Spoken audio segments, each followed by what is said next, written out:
Hello everyone.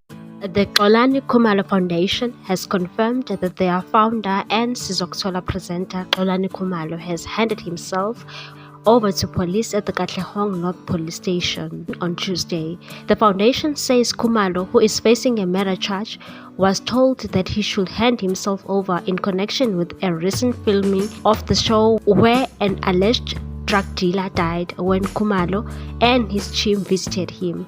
Robert Kiksvari was declared dead after being interrogated during the filming of Sizokuthola and then dropped off at the Tele Mogaren Regional Hospital in Vosloorus last week. Police spokesperson Mavela Masondo in July confirmed that a murder case was opened at Vosloorus against the presenter and the matter is still under investigation.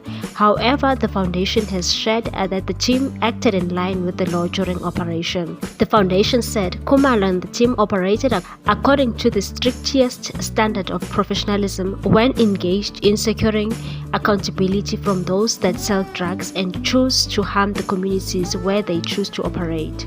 On Friday, the foundation and other organizations, which included South African National Taxi Council Santaco, handed over a memorandum of demands to Lieutenant Colonel Duncan Scott. Among their demand was that the government should amend the Criminal Procedure Act and allow any private person to make an arrest of a crime suspect without a warrant. The foundation believes this would ensure patriots arrest a person either dealing or selling drugs. What's your take on this one, people? Thanks for watching. Please subscribe for more news.